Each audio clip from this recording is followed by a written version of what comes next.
দাসত্বের শৃঙ্খল এই দেশের মানুষ ভেঙে ফেলেছে, সেই দাসত্ব আর ফিরবে না। আজকে সীমান্ত হত্যা, পুশিনের নামে যা যা চলছে, অথবা বাংলাদেশি একজন প্রতিমন্ত্রীর মর্যাদায় উপদেষ্টাকে যে ব্যবহার এবং হেনস্থা করা হয়েছে, এটা নতুন কোনো ঘটনা না। আমরা গত দশক থেকে দেখেছি বাংলাদেশের নাগরিকরা পড়ালেখা হোক, ট্রানজিট হোক আর চিকিৎসা হোক, ভারতের বিভিন্ন বন্দরে, সেটা স্থল সীমান্ত হোক আর বিমানবন্দর হোক, প্রত্যেক জায়গাতে এই ধরনের অপমানজনক আচরণের শিকার হয়েছে। শুধুমাত্র এবার জানতে পেরেছেন কারণ বাংলাদেশের পতাকাবাহী একজন ব্যক্তিকে এই অসম্মান করে ফেরত পাঠানো হয়েছে বলে।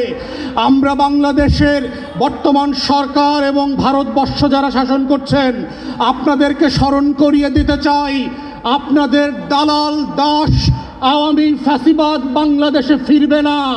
বাংলাদেশ বদলে গেছে, দাসত্বের শৃঙ্খল এই দেশের মানুষ ভেঙে ফেলেছে, সেই দাসত্ব আর ফিরবে না।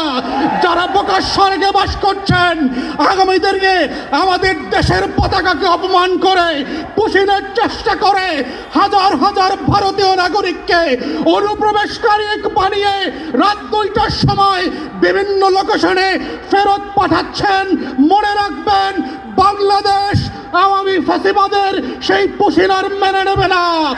সীমান্ত হত্যার নামে যা শুরু করেছেন, এই সীমান্ত হত্যা যদি বন্ধ না করেন, বিজিবির সদস্যদের আচরণ থেকে যদি না শেখেন, সীমান্তবর্তী বাংলাদেশি নাগরিকদের অ্যাটিটিউড থেকে যদি না শেখেন, তাহলে বোকার স্বর্গে বাস করছেন।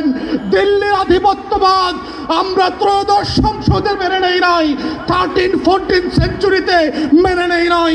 বাংলার শাসকদের, দিল্লির শাসকদের পরাজিত করবার ইতিহাস আছে। শিক্ষা নিয়ে ব্যবস্থা নেন, আপনার ফরেন পলিসি চেঞ্জ করেন। আমরা firmly respectful to your territorial integrity.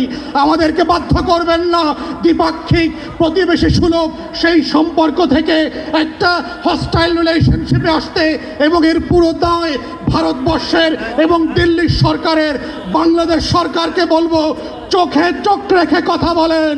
Bangladesh এক নতুন সীমান্ত প্রহরী জাতি আকারে আবির্ভূত হয়েছে। নত জানু পররাষ্ট্রনীতির কোনো প্রয়োজন আর পড়বে না। আসেন, আপনারা যতদিন সাহসীভাবে ভূমিকা রাখবেন, বাংলাদেশের প্রত্যেকটা নাগরিক 11 দল হোক আর 11 দলের বাইরে হোক, আমরা আপনাদের পাশে থাকবো লাল সবুজের পতাকাকে পাহারা দেওয়ার জন্য।